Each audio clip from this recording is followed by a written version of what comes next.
Piero Macedonio, responsabile del patto, l'ideologo, ecco una bella affermazione, vi aspettavate questo risultato?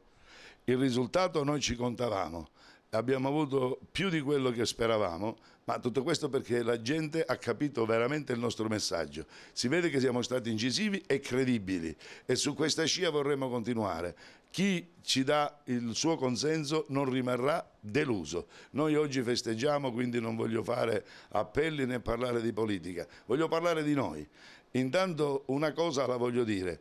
Notate le liste, notate i voti, gli altri candidati sempre al servizio della partitocrazia, come vedete ci sono 30 candidati, 2, 3, 4 premiati, poi gli altri calano con i voti perché la dirigenza e la politica non li aiuta, perché loro sono abituati così, succhiare il sangue e poi dopo privilegiare i soliti noti.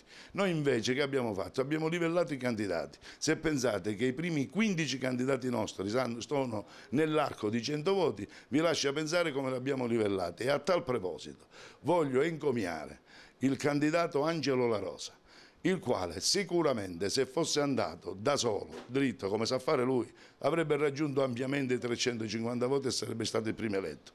Ma per lo spirito di corpo che Riccardo ci ha infusi, che io ho dato, ha partecipato con grande correttezza, lasciando liberi degli spazi in cui altri amici nostri sono potuti entrare e lui signorilmente ha dato questi spazi ed ora si trova lì a entrare al limite, al quinto posto, ma sarebbe andato facilmente oltre. Questo è un esempio di come si fa la politica quando la si vuole fare democraticamente e con tutti e per tutti.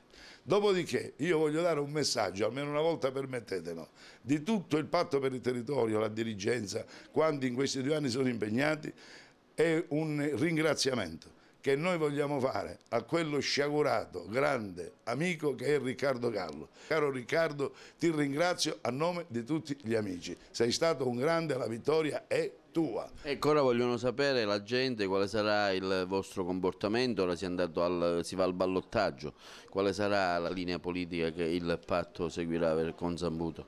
Sarà costante e coerente, i messaggi di modernità li abbiamo mandati. Non bisogna avere 40 anni per essere giovani o 60 anni per essere vecchi. Si può essere giovani a 60 anni, si può essere vecchissimi a 40. Il vero problema è la testa, la volontà, la serietà e la capacità e le energie di poter andare avanti. Per cui il patto sarà coerente con il messaggio. Zambuto è il nuovo veramente e lo vedrete che è il nuovo, perché Zambuto vivrà un'altra stagione insieme a patto e insieme alla gente. Io dico che la nostra forza è questa,